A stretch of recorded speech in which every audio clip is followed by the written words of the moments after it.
대통령실의 그 정무 기능이 완전히 지금 뭐 고장났다고 봐야 되는 겁니까? 어떻게 봐야 돼요? 제가 이제 거의 궁정 전투를 하고 있다는 생각이 들어요. 그러니까 그러니까 현대적이지 않은 거죠. 전근대적인 방식인 거고 네. 누군가 분명히 허위 보고를 했거나 아니면 계속 허위 보고와 정식 보고가 올라왔는데 네. 정식 보고한 사람들을 계속 내쳤거나 이런 구조가 만들어지게 되니까 윤 대통령에게만 좋은 얘기를 하는 어떤 의사결정 구조가 시스템이 만들어져 있다고 볼 수밖에 없는 거고요. 그러니까 뭐 119대 29인가요? 예. 예. 이런 판단이 나왔음에도 불구하고 조중동이 그 전날까지 역전승을 얘기하는 상황. 그렇지. 뭐한 이건 제가 70표까지 따라갔다. 대통령실에서 나올 수밖에 없는 내용들인 거죠. 그리고 또 어제 저는 한동훈 전 법무부 장관이죠. 이 한 얘기를 들으면서 기가 찼던 내용 중에 하나가 뭐냐면 특검법에 대해서 얘기하는데 정의당이 특검을 고를 수 있는 게 문제라고 얘기를 해요. 아니 예를 들면 집권 여당의 문제가 발생해서 특검을 하는 거예요. 대통령의 부인이니까 관례적으로 야당이 합니다. 드루킹 특검이 네, 그랬고 뭐 그렇게 했던 거 자기들이 주장했던 거예요 과거에. 최순실 특검도 예, 그랬어요. 근데 그게 악법이래요. 네. 그래서 수사 내용들을 중간중간 수시로 공표하는 게 문제가 있대요. 어이구. 아니 국민들의 다수가 압도적으로 통과시킨 법안에 대한 수사 과정을 특검이 밝히지 않는 게 더 문제가 있는 거죠. 이게 당장 지가 저 최순실 특검에 있었잖아요. 네, 그러니까 그때 그 이규철 특검보가 그 트렌치 코트 입고 나와가지고 브리핑한 건 뭐야 그럼 도대체? 네, 그래서 그런 거 하나랑 또 하나 더 중요한 문제는 이 대통령 부인의 파우치, 명품 파우치 문제와 관련해서 이것도 몰카로 또 프레임을 짜려고 하는 방식인 거죠. 그러니까 국민을 위한다고 하는데 국민의 70%가 수사라는 겁니다. 국민의 70%가 소위 거부권 행사하지 말라는 겁니다. 그러면 한동훈이 그렇게 국민을 얘기하면 그따구 얘기를 하지 말아야 되는 거예요. 그렇지. 네. 근데 아니, 그런 자가 비대위원장을 하면 김건희 수호하는 거밖에 더 하겠습니까? 맞아요. 그럼 그 비대위가 국민한테 인정을 받을 수 있겠습니까? 그러니까 정기현 대표님 말씀하신 것처럼 가다가 그냥 쓰러질 수 있는 거죠. 저렇게 가면 국민들이 인정하겠습니까? 그 비대위를? 그치. 이제 크게 보면 두 가지 아닙니까? 이제 하나는 한동훈이 살려면 김건희 수사해야 되고 특검 그렇지. 받아서 특검 패스시켜야 되는데 윤석열 대통령 그거 안 받아들일 거 아니에요? 네. 그러면 이제 한동훈 안 받아들이고 버티면 또 누구한테 부딪히느냐? 당 내에서 총선 출마하는 사람들이 한동훈 그대로 둘 거냐? 이거 지금 내비두면 큰일 난다. 총선 폭망이다. 김건희 특검 받거나 아니면은 수사하라. 명분백. 이 요구에서 어떤 선택을 합니까? 자, 국민의힘이 총선에서 이기기 위한 선택을 하면 대통령한테 쫓겨나게 되겠죠. 두 번째는 대통령 뜻대로 따라서 김건희도 패스하고 특검법도 하지 않으면 국힘에서 이 문제를 삼아서 결국 한동훈 체제를 흔들 텐데 견딜 수 있느냐는 거예요. 그래서 저는 이런 부분에 대해서 한동훈이 전혀 준비되어 있지 않다. 그래서 나오는 이야기 뭡니까? 특검을 총선 이후에 하자. 그러면 하겠다.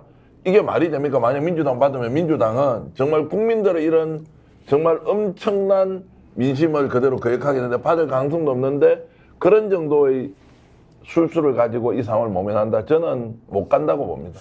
그 영남 의원들이 따로 저기 총선 때 탈당을 해가지고 공천 못 받을 것이 확실하니까 그 무소속 출마할 수 있다고 보세요? 둘 중에 하나 아니겠습니까? 일단 무소속으로 가거나 아니면 이준석과 손잡거나 뭐 이렇지 않겠습니까? 이준석하고 손잡아서 뭐 이렇게 별 도움은 안 될 것 같은데.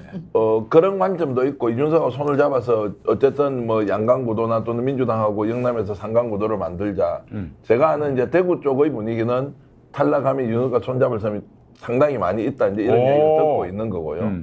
지금 현재는 이렇게 하겠죠. 한동훈이 오니까 윤재욱 원내대표부터 똑같을 거예요.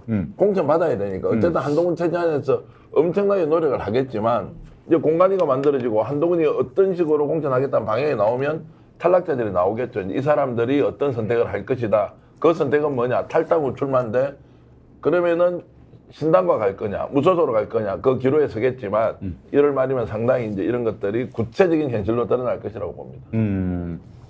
이준석 전 대표는 이건 교섭단체 구성도 가능할 정도로 지금 딸을 현역 의원들이 국민의힘에 많다 이렇게 좀 자신하고 있는 상황이고 아니 대통령실은 어떻습니까? 지금 한동훈을 갖다 앉혀가지고 발생할 수 있는 어떤 부작용 이런 것들은 전혀 지금 계산을 못하고 있는 건가요? 대통령실은 확실하게 말씀드리면요. 네. 한동훈 내세워서 컨트롤하면 총선에서 참패하지는 않는다. 선방할 수 있다. 여기에 대한 계산은 확실히 써 있고 그럼 이걸 어떻게 선방하도록 할 거냐. 예. 자 그러면 검찰 수사 프레임에 민주당 이재명 책임론에 그리고 언론들이 적극적으로 나서서 기계적인 균형을 맞춰서 보도해 줄 거 아닙니까? 네네. 본질은 숨기고 겉으로 드러나는 것만 가지고 충분히 프로파간다. 국민들에게 홍보하면은 이길 수 있다고 확신하고 있는 거죠. 그래서 이제 이런 결과를 내놓았다 이렇게 봅니다.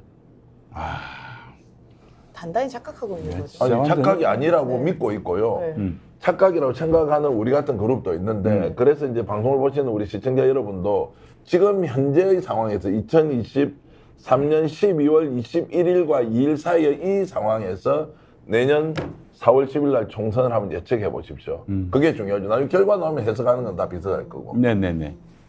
저는 이제 폭망이고 상상 초월의 일이 벌어진다. 3당으로까지 밀릴 수 있다 이렇게 지금 관측하셨어요. 저는 뭐 그렇게 보고 있고요. 와, 그럼 2당은 어떻게 이준석 당이 되는 겁니까? 뭐 그렇게 되고 이제 어디까지 손을 잡는지는 모르겠지만 대체로 이제 진보 진영 쪽에 계신 분들은 이준석 신당의 파괴력이 크게 없다. 이준석의 리더십에도 문제가 있다. 이런 비판 동의하는 부분도 많은데요. 네. 저는 한동훈 개인이 개인기로 극복할 수 없듯이 이준석 신당도 이준석 개인기로 저는 극복할 수 없다고 봐요. 중요한 것은 이 총선을 바라보는 국민들, 민심이 윤석열 대통령에게 어떻게 할 것이냐, 윤석열 정권을 어떻게 평가하고 심판할 것인가의 문제로 가면 결국 핵심은 윤석열 정권에 대한 평가와 심판이 중심이기 때문에 그 다음에 누가 정당을 주도하느냐, 그 개인기가 있느냐 없느냐 하는 것은 저는 부차적인 문제라고 보는 거고요.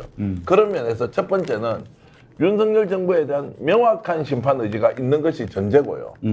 이것이 민주당이 받아가느냐 아니면 개혁신당이 받아가느냐 이제 이런 것들은 마지막에 가서 정리정돈의 문제이지 본질은 민주당과 국민의힘의 경쟁이 아니라고 저는 보는 거예요. 아. 윤석열 정권의 심판 그 고조된 열기가 어느 쪽으로 흘러가느냐 확실한 것은 국민의힘 쪽으로는 흘러갈 가능성이 없다. 네. 저는 단호하게 말씀드리겠습니다. 친윤 대 반윤 구도로 총선의 구도가 형성될 것이다. 예. 이렇게 보시는 거네요. 아니 이준석 신당은 만들려다가 이 결국에는 국민의힘에 주저앉을 것이다. 이준석이 지금 몸값을 많이 올려가지고 이준석이 그 국민의힘으로 하여금 굴복하게 만들려고 저렇게 신당 드립을 하는 것이다. 이런 평가도 있는데 어떻게 보십니까? 한동훈 비대위원장 오기 전까지는 가능성이 조금 열려 있었죠. 아. 한동훈 비대위원장이 옴으로써 네. 지금 신당파 그룹에서는 어떤 경우에도 한동훈과 손잡고 가면 안 된다. 그렇지.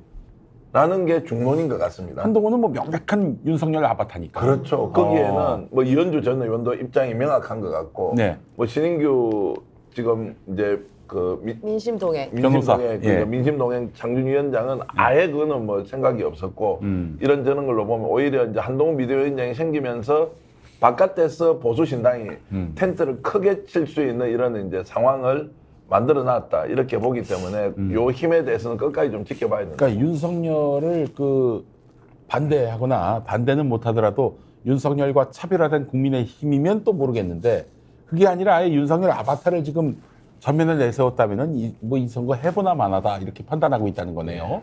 예. 아니 이게 저 여담인데 우리가 윤심은 알겠어요. 김심은 어떻습니까?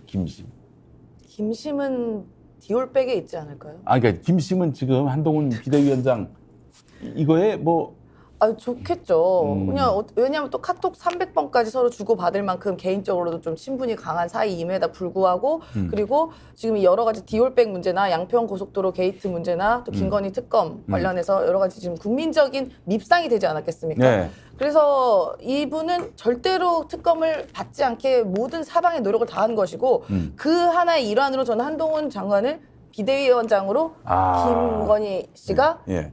강력하게 추대했지 않았을까라고 의심이 됩니다. 왜냐면 적어도 여기는 제가 볼 때는 윤석열 이 정권은 어쨌든 이 국민의힘이 로얄티가 없는 사람들이에요. 어떻게 보면은 국민의 입장에서는 급전 데려다가 쓴 거 아닙니까? 그렇지. 네. 그러면 여기도 이 당에 대한 뭐 전통성이나 뭐 충성도나 이런 신뢰가 서로 간에 없어요. 심지어 윤석열 후보 시절에 뭐 그 통화 내용 녹취된 거 공개된 거 보면 뭐 내가 뭐 국민의힘 원래 좋아하지도 않고 뭐 그 당 내가 가서 뭐 접수해서 부셔버린다 뭐 이런 얘기 나옵니다. 그러니까 김건희도 비슷한 말 했어요. 그러니까 예. 그만큼 이 둘은 국민의힘이라는 도구를 대통령이라는 자리를 쓰기 위한 도구로서밖에는 생각하지 않고 지금 국민의힘이 어떻게 되든 말든 본인들은 특검 안 받고 감옥 안 가는 게 최선이라 생각하는 것 같아요. 한동훈을 이렇게 비대위원장 앉힌 거 보면은.